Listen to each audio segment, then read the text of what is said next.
ലോകം ഇന്നൊരു വലിയ സാമ്പത്തിക ഭൂകമ്പത്തിന് സാക്ഷ്യം വഹിച്ചുകൊണ്ടിരിക്കുകയാണ്. കഴിഞ്ഞ 3 പതിറ്റാണ്ടുകളായി ലോകത്തിന്റെ ഫാക്ടറി എന്ന മേൽവിലാസത്തിൽ അഹങ്കരിച്ചിരുന്ന ലോകത്തിലെ രണ്ടാമത്തെ വലിയ സമ്പദ് വ്യവസ്ഥയായ ചൈന ഇന്ന് അടിപതറി താഴേക്ക് വീഴുകയാണ്. വെറും 4.3% GDP വളർച്ച.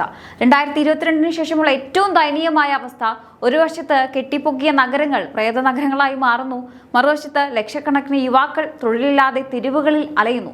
ചൈനീസ് കമ്മ്യൂണിസ്റ്റ് പാർട്ടി കാണിച്ചുകൂട്ടിയ കള്ളക്കണക്കുകളും അവരുടെ ഏകാധിപത്യപരമായ അമിത അഹങ്കാരവും ഇന്ന് അവരെ തന്നെ തിരിഞ്ഞ് കൊത്തിയിരിക്കുന്നു.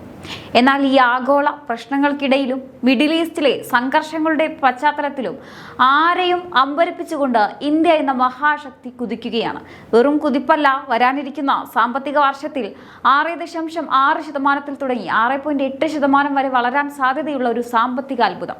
ചൈനയുടെ തകർച്ച വെറുമൊരു സാമ്പത്തിക മാന്ദ്യമല്ല, അതൊരു യുഗത്തിന്റെ അവസാനമാണ്. ഒപ്പം നരേന്ദ്രമോദിയുടെ നേതൃത്വത്തിൽ ഇന്ത്യ വിശ്വഗുരുവായി മാറുന്ന ഒരു പുതിയ യുഗത്തിന്റെ തുടക്കവും.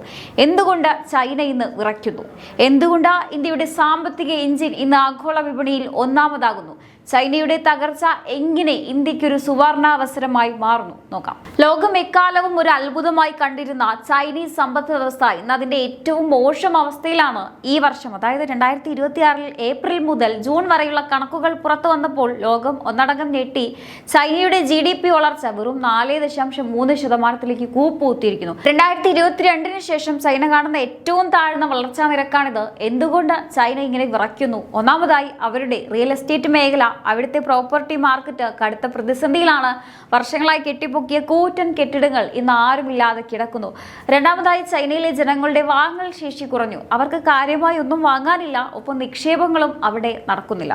ചൈനീസ് സർക്കാർ എത്ര ശ്രമിച്ചാലും ആഭ്യന്തര ഡിമാൻഡ് ഒട്ടും വളരുന്നില്ല. എന്നാൽ ഇവിടെ ഇന്ത്യയോ? മിഡിൽ ഈസ്റ്റിലെ യുദ്ധങ്ങൾ, ആഗോളതലത്തിലെ വിലക്കയറ്റം, അങ്ങനെ പ്രശ്നങ്ങൾ നിലനിൽക്കുകയാണ്. ഇതെല്ലാം ലോകത്തെ ഞെരുക്കുമ്പോഴും നമ്മുടെ ഇന്ത്യ കാണിക്കുന്നത് അസാമാന്യമായ കരുത്താണ്. കഴിഞ്ഞ ജൂലൈയിലെ റിസർവ് ബാങ്ക് പുറത്തുവിട്ട കണക്കുകൾ പ്രകാരം ഇന്ത്യയുടെ വളർച്ചാ നിരക്ക് 6.6%. ഇന്ത്യ ഇപ്പോൾ വളർച്ചയുടെ ഒരു പുതിയ ഘട്ടത്തിലേക്ക് കാലെടുത്ത് വെച്ചിരിക്കുകയാണ്. അതെ, ഇന്ത്യ തന്റെ സാമ്പത്തിക കുതിപ്പിന്റെ 2ാം പാദത്തിലേക്ക് വിജയകരമായി എത്തിയിരിക്കുകയാണ്. ഇത് വെറുമൊരു കണക്കല്ല, മറിച്ച് 2026-27 വർഷത്തിൽ ഇന്ത്യയുടെ സാമ്പത്തിക എഞ്ചിൻ എത്രത്തോളം ശക്തമാണെന്നതിൻ്റെ തെളിവാണ്. RBIയുടെ പ്രവചനം നോക്കൂ. ജൂൺ പാദത്തിൽ 6.6, സെപ്റ്റംബറിൽ അത് 6.3%, ഡിസംബറിൽ 6.5%, അടുത്ത വർഷം മാർച്ച് 6.8% വരെ ഉയരും. ഇതൊരു സാധാരണ വളർച്ചയല്ല, ഇത് ഇന്ത്യയുടെ കാലമാണ്. മോദി ഗവൺമെന്റിന്റെ ദീർഘവീക്ഷണത്തോടെയുള്ള സാമ്പത്തിക നയങ്ങൾ ലോകം അംഗീകരിച്ചിരിക്കുകയാണ്. 2ാം പാദത്തിലെ ഈ വിജയകരമായ തുടക്കം ഇന്ത്യയെ ലോക സാമ്പത്തിക ഭൂപടത്തിലെ ഏറ്റവും സുരക്ഷിതമായ വിപണിയാക്കി മാറ്റുന്നു. ഇനി ഏറ്റവും പ്രധാനപ്പെട്ട കാര്യം, ചൈനയിലെ ഈ തകർച്ച ഇന്ത്യക്ക് എങ്ങനെ ഗുണം ചെയ്തു എന്നാണ്. അത് ലളിതമാണ്. ലോകവിപണിയിൽ ചൈനീസ് ഉൽപ്പന്നങ്ങൾക്കുള്ള ഡിമാൻഡ് കുറയുമ്പോൾ അസംസ്കൃത വസ്തുക്കളുടെ വില കുറയുന്നു. ഇത് നമ്മുടെ ഇന്ത്യൻ നിർമ്മാണ കമ്പനികൾക്ക് വലിയൊരു അവസരമാണ്. ചെലവ് കുറച്ച് സാധനങ്ങൾ നിർമ്മിച്ച് ലോകത്തിന് കൊടുക്കാൻ ഇന്ത്യക്ക് സാധിക്കും. ചൈനയിൽ നിന്ന് കമ്പനികൾ പലായനം ചെയ്ത് ഇന്ത്യയിലേക്ക് വരുന്ന കാഴ്ച നാം കണ്ടുകൊണ്ടിരിക്കുകയാണ്. ഇനിയുള്ള കാലം ഇന്ത്യയുടെ തന്നെയാണെന്ന് പറയാം. ചൈനീസ് സമ്പദ് വ്യവസ്ഥ മന്ദഗതിയിലാവുകയും അവിടുത്തെ ജനങ്ങളുടെയും കമ്പനികളുടെയും ഡിമാൻഡ് അഥവാ വാങ്ങൽ ശേഷി കുറയുകയും ചെയ്യുമ്പോൾ ആഗോള വിപണിയിൽ ലോഹങ്ങൾ, അസംസ്കൃത എണ്ണ, മറ്റ് നിർമ്മാണ സാമഗ്രികൾ എന്നിവയുടെ വില കുറയാൻ സാധ്യതയുണ്ട്. ഇതിന്റെ ഗുണം നേരിട്ട് ലഭിക്കുന്നത് ആർക്കാണ്? നമ്മുടെ ഇന്ത്യൻ കമ്പനികൾക്ക്. ഇന്ത്യൻ നിർമ്മാണ കമ്പനികൾക്ക് തങ്ങളുടെ ഉൽപ്പന്നങ്ങൾ നിർമ്മിക്കാൻ ആവശ്യമായ അസംസ്കൃത വസ്തുക്കൾ കുറഞ്ഞ വിലയിൽ കിട്ടിയാൽ അവരുടെ ഉൽപ്പാദന ചിലവ് കുറയും. ഇത് നേട്ടമാകുന്നത് സാധാരണക്കാരായ ഉപഭോക്താക്കൾക്കാണ്. അതെ, വില കുറഞ്ഞ സാധനങ്ങൾ, കൂടുതൽ തൊഴിലവസരങ്ങൾ, ഇതാണ് മോദി ഭരണത്തിന്റെ കീഴിൽ ഇന്ത്യ ലക്ഷ്യം വെക്കുന്നത്.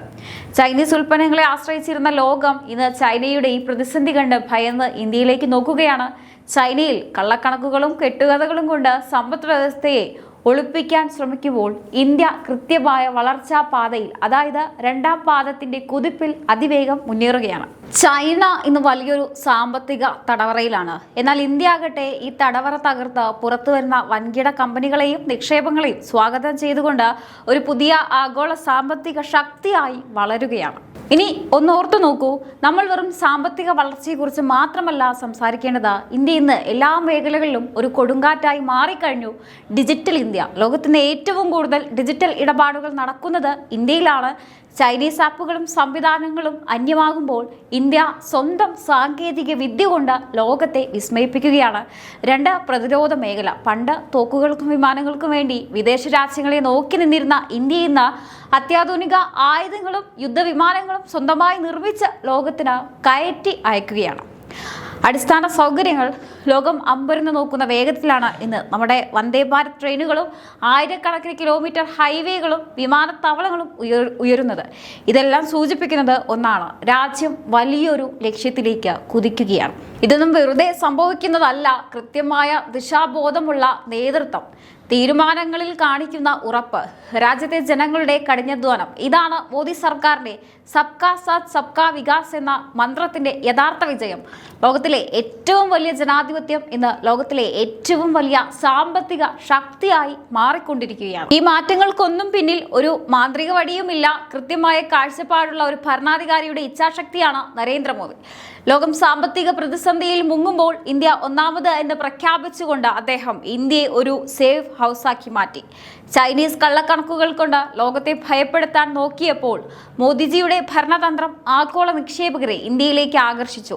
മെയ്ക്ക് ഇൻ ഇന്ത്യ വെറുമൊരു വാക്കല്ല. ഇന്ന് ലോകത്തെ വമ്പൻ കമ്പനികൾ ചൈന വിട്ട് ഇന്ത്യയെ തേടിയെത്തുന്നത് നമ്മുടെ പ്രധാനമന്ത്രിയുടെ ആത്മവിശ്വാസം മൂലമാണ്. വൻകിട വ്യവസായികൾ മുതൽ സാധാരണക്കാരനായ കർഷകൻ വരെ എല്ലാവരെയും ഉൾക്കൊള്ളിച്ചുകൊണ്ടുള്ള അദ്ദേഹത്തിന്റെ വികസന മാതൃക ഇന്ന് ആഗോളതലത്തിൽ ചർച്ചയാവുകയാണ്.